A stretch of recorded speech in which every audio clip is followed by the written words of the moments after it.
Gita IAS, जहां सपनों को पंख मिलते हैं। आप सुन रहे हैं हिंदी ऑडियो समरी। किताब दीवार में एक खिड़की रहा करती थी। सुबह की हल्की पारदर्शी धूप जैसे किसी अनदेखे हाथ से उठकर रघुवर प्रसाद के छोटे से कमरे में उतरती है। खिड़की के बाहर आम के पेड़ों पर बौर की गंध हवा में घुली है और उस गंध के धागे भीतर तक चले आते हैं। कमरे की दीवारों के बीच एक बिस्तर, कुछ किताबें, थोड़े बर्तन और इन सबसे भी ज्यादा अकेलापन। यही अकेलापन धीरे धीरे खिड़की बनकर खुलता है और उपन्यास की दुनिया शुरू होती है। दीवार में एक खिड़की रहती थी। रघुवर प्रसाद एक छोटे कस्बे के निजी महाविद्यालय में गणित के युवा व्याख्याता हैं। तनख्वाह मामूली है, जिंदगी साधारण। रंग सांवला सा है, लेकिन गहरी आंखें और सलीके से संवरी मूछें उन्हें किसी पुराने भूले बिसरे नायक की तरह विश्वसनीय बनाती हैं। सुबह उठते ही उन्हें अक्सर लगता है कि रात की कालिख अभी उनके शरीर पर लगी है, जिसे नहाकर मुंह हाथ धोकर वे धोते हैं और दिन की पारदर्शी धूप में कुछ हल्के हो जाते हैं। उनके कमरे की खिड़की के बाहर पड़ोसी बच्चों ने ईंटें जमा रखी हैं, ताकि वे झांक झांक कर इस एकांत कमरे के अंदर भी किसी किस्से की झलक पा सकें। यह कमरा केवल चार दीवारें नहीं, एक छोटा सा रंगमंच है, जिस पर रघुवर का रोजमर्रा का जीवन चलता है। उठना, चाय बनाना, गणित के सवालों की तख्ती पर दोनों हाथों से लिखाई और फिर महाविद्यालय तक का 8 किलोमीटर लंबा रास्ता। कभी भी भरापरा टेम्पो नहीं मिलता, कभी बस भीड़ से ठसाठस, कभी गांव की औरतें टोकरियां रखकर बैठी और बीच में रघुवर, जो समय पर पहुंचने के लिए आधा दिन की छुट्टी लेने को मजबूर हो जाते हैं। गणित के सिद्धांतों की तरह उनकी रोजमर्रा की गणना भी साफ नहीं बैठती। आय, समय, सफर, आग्रह, सबका जोड़ उन्हें किसी अधूरे समीकरण की तरह उलझाए रखता है। इसी उलझन के बीच एक दिन सड़क किनारे टेम्पो का इंतजार करते हुए वे एक हाथी को देखते हैं, काला, चमकदार, मजबूत माथे और सूंड पर लालिमा लिए हुए। उस पर बैठा है एक युवा साधु, जिसके व्यवहार में सहजता और सादगी है।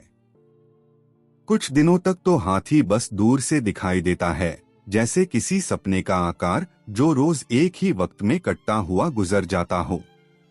धीरे धीरे यह दृश्य उनके दिन का हिस्सा बन जाता है।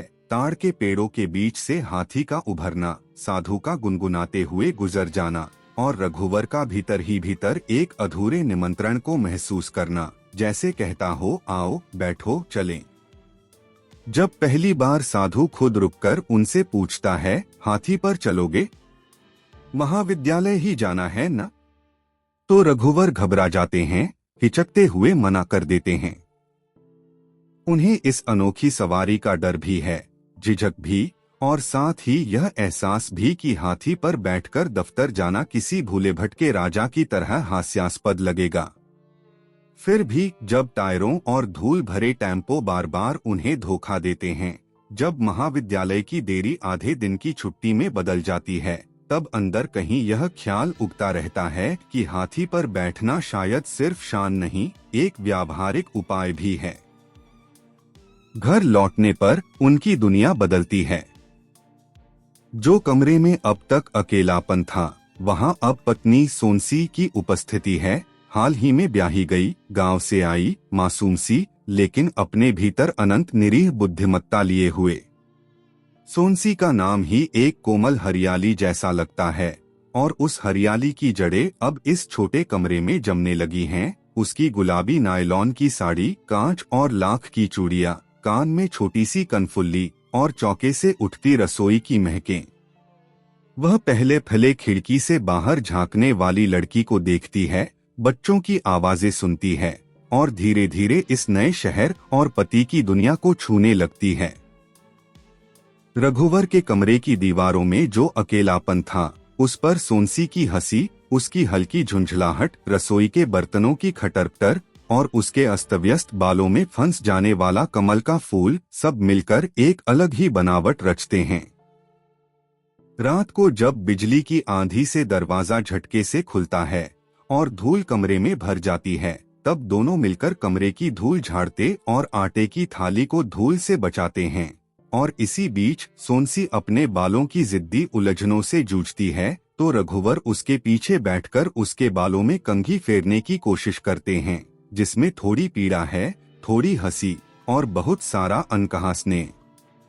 खिड़की इस कहानी में केवल वास्तु नहीं, प्रतीक है, दीवार में खुलने वाली वह जगह जहां से हवा भी आती है और बच्चे भी, पेड़ों की हरियाली भी और दूसरे घरों की आवाजें भी। उसी खिड़की पर खड़े होकर सोनसी आसपास के छोटे छोटे जीवनों को देखती है।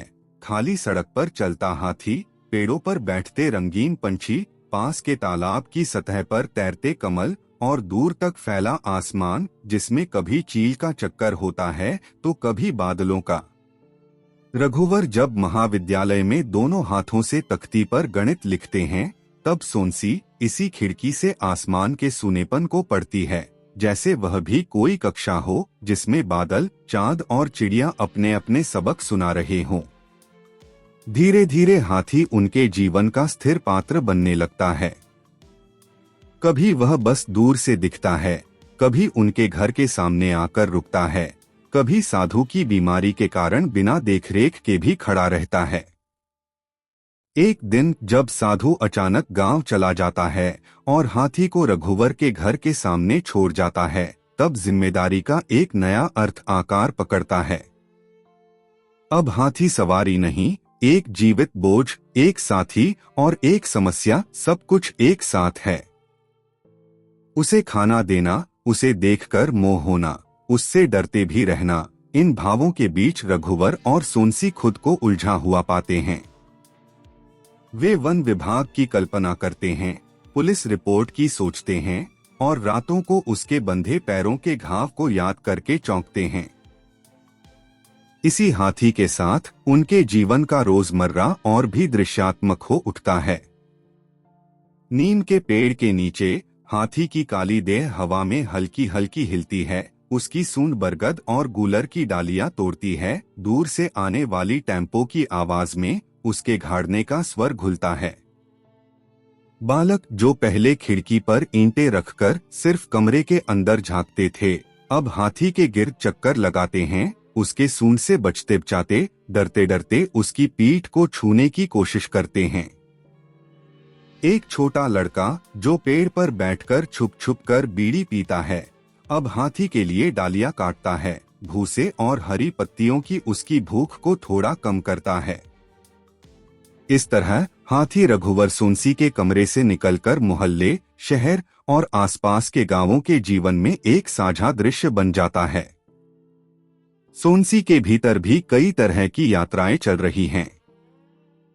उसे गांव की नदी, माँ की रसोई और पुराने मिट्टी के आंगन की यादें इस नए शहर की काली सड़कों और पत्थरों के बीच अक्सर बुलाती हैं।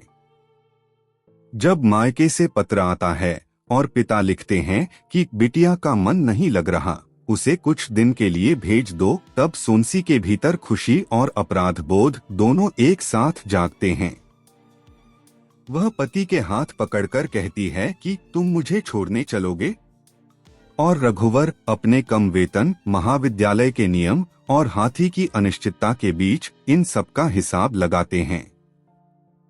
अंततः वे उसे बस अड्डे तक छोड़ आते हैं। सोनसी पीठ पर झोला डाले खिड़की से हाथ हिलाती है, आंखों में गांव की धूप लिए ससुराल की धूल को पीछे छोड़ जाती है। बस घूमते पहियों के बीच खिड़की पर उसकी हंसी और रघुवर की बेचैनी दोनों एक साथ लिपट जाते हैं। सोनसी के जाने के बाद कमरा फिर से खाली लगने लगता है, लेकिन अब यह अकेलापन पहले जैसा नहीं।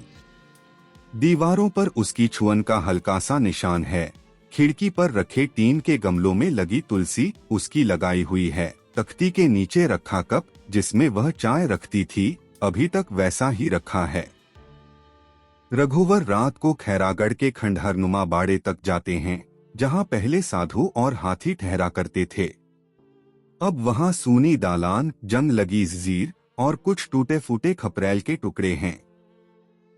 दूर से तालाब पर चांद का प्रतिबिंब दिखता है, दोनों के बीच की जगह को वे जैसे अपनी स्मृतियों से भरते हैं, कभी हाथी के घाड़ने की आवाज से, कभी सोनसी की धीमी फुसफुसाहट से, जो न जाने कब उनके कंधे पर सिर रखकर कहती थी, यह दुनिया कितनी बड़ी है और हम कितने छोटे। उपन्यास की भाषा ऐसे ही क्षणों को बार बार पकड़ती है, जहां घटनाएं मामूली हैं, पर अनुभूति असाधारण। कहीं बूढ़ी अम्मा दोनों को गरम गरम चाय देती है, रात के अंधेरे में कथरी उठा देती है और कसौटी के पत्थर पर लेटे हुए उनके प्रेम को अपने बूढ़े स्नेह से आशीर्वाद देती है। कहीं छोटू, रघुवर का छोटा भाई, नई नई चप्पल पहनकर हाथी पर बैठने की जिद करता है। कहीं लड़कियां खिड़की के नीचे खड़े होकर बमा छोट ऊ के मैया बुढ़ैया और गमा छोट ऊ के मैया गुड़िया जैसे खेल खेल में जीवन के रिश्तों को उलटती पलटती झूठ मूठ की गालियां उछालती हैं।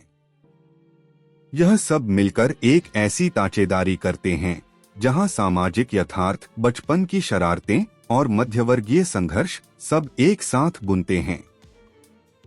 कहानी के दौरान रघुवर और उनके विभागाध्यक्ष के बीच होने वाली बातचीत भी अर्थपूर्ण है। वे हाथी, भालू, भैंस, गाय, कुत्ता, शेर आदि पर बातचीत करते हैं, कांजी हाउस, जंगली और पालतू के फर्क पर चर्चा करते हैं, साइकिल, स्कूटर, बैलगाड़ी और हाथी की रफ्तार के काल्पनिक मुकाबले लगाते हैं। इन हल्के फुल्के संवादों में धीरे धीरे मनुष्य और जानवर, शहर और गांव, प्रकृति और परंपरा के बीच के सूक्ष्म फर्क उभरते हैं, बिना किसी नारेबाजी के, सिर्फ साधारण बातों के बहाने से। उपन्यास के आखिर तक आते आते हाथी की शारीरिक मौजूदगी कम हो जाती है, पर उसका आकार, उसका अंधेरा, उसकी धीमी चाल और उसकी जिद्दी स्मृति रघुवर के भीतर रह जाती है। एक रात वे खैरागढ़ के बाड़े में जाकर उसकी जंजीर खोल देते हैं, जैसे किसी अपने भय को आजाद कर रहे हों। हाथी अंधेरे में गायब हो जाता है, पीछे रह जाती है केवल जंजीर की भारी भरकम खड़खड़ाहट और सुबह की हल्की धुली धूप जो नींद से उठते ही उनके कमरे में उतरने लगती है। सोनसी दूर है, पर उसकी याद हर चीज में बसी है, पानी की लोटे में, सूखते कपड़ों में, चूल्हे की ठंडी राख में और दीवार में बनी उस खिड़की में, जिसके पार का आसमान अब उन्हें अलग नजर से दिखाई देता है। दीवार में एक खिड़की रहती थी का यह संसार किसी बड़े घटनाक्रम पर नहीं, बेहद मामूली रोजमर्रा के क्षणों पर टिका है, लेकिन इन्हीं क्षणों की बारीक चित्रकारी, धीमी आंच पर पकती भाषा और दृश्यात्मक लगभग सिनेमाई वर्णन शैली मिलकर इसे असाधारण बना देते हैं। यह उपन्यास रघुवर और सोनसी की कहानी तो है ही, साथ साथ यह एक छोटे कस्बे, वहाँ के पेड़ों, तालाबों, बच्चों, बुजुर्गों, हाथी, साधु और खिड़की के आर पार बहती हवा की भी कहानी है। एक ऐसी दुनिया की जिसमें दीवारें हैं, पर दीवारों में रहने वाली खिड़कियां भी हैं, जो हर वक्त थोड़ी सी खुली रहती हैं। हिंदी ऑडियो बुक सुनने के लिए आपका धन्यवाद। ऐसी ही मन को छू लेने वाली हिंदी पुस्तकों की सारगर्भित समरी के लिए हमारे चैनल को सब्सक्राइब करना न भूलें, क्योंकि आत्मा को छूने वाली किताबें जीवन को बेहतर और अधिक सार्थक बनाती हैं। धन्यवाद।